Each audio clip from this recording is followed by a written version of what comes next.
후회는 40대부터 시작된다. 통장 잔고가 말해주는 진실. 40대가 되면 이상한 순간들이 찾아옵니다. 월급은 예전보다 늘었는데 마음은 오히려 불안해지고 통장을 열어보는 시간이 점점 줄어듭니다. 아직 큰 위기가 닥친 것은 아니지만 묘하게 미래가 보이기 시작합니다. 그리고 그때 많은 사람들이 같은 말을 합니다. 그땐 왜 돈을 안 모았을까? 이 말은 가난에서 나오는 말이 아닙니다. 먹고 사는데 큰 문제는 없고 남들처럼 살았다고 생각했는데도 불구하고 통장 잔고가 기대보다 너무 적을 때 나오는 말입니다. 40대의 후회는 갑자기 생기지 않는다. 사람들은 흔히 후회는 늙어서 한다고 생각합니다. 하지만 자산의 관점에서 보면 후회는 60대가 아니라 40대부터 시작됩니다. 왜냐하면 이 시기부터 숫자가 말을 하기 시작하기 때문입니다. 대출 상환액, 자녀 교육비, 생활비, 보험료. 돈이 들어오자마자 빠져나가는 구조가 눈에 보이기 시작합니다. 이때 통장을 보면 깨닫게 됩니다. 열심히 벌었는데 남은 게 없다. 이 깨달음은 감정이 아니라 계산의 결과입니다. 이제 남은 노동 기간은 줄어들고 있고 자산이 대신 일해주지 않으면 미래는 버겁다는 사실을 본능적으로 느끼게 됩니다. 그땐 어쩔 수 없었어라는 자기 위안.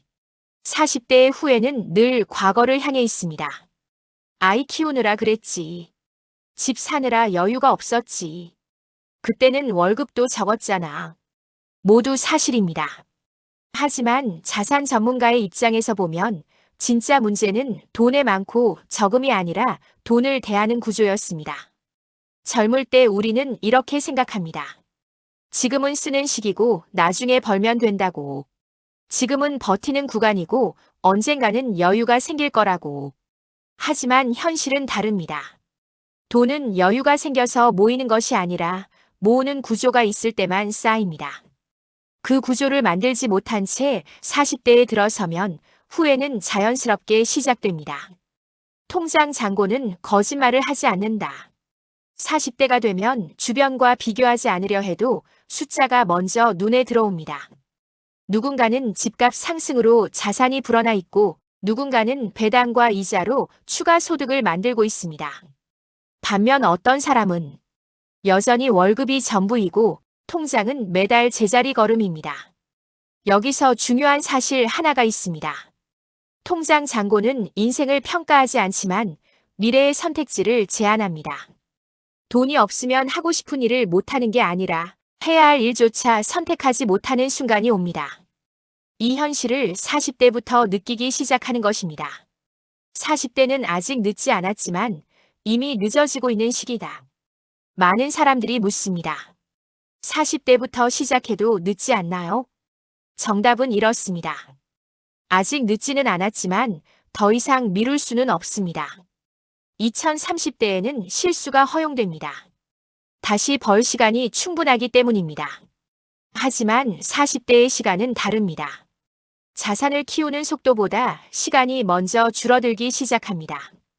이 시점에서 중요한 것은 금액이 아닙니다. 1억이 있느냐 없느냐가 아니라 돈이 굴러가는 구조를 만들었느냐입니다. 아직도 나중에 모아야지라는 생각에 머물러 있다면 후회는 지금 이 순간에도 조금씩 커지고 있습니다.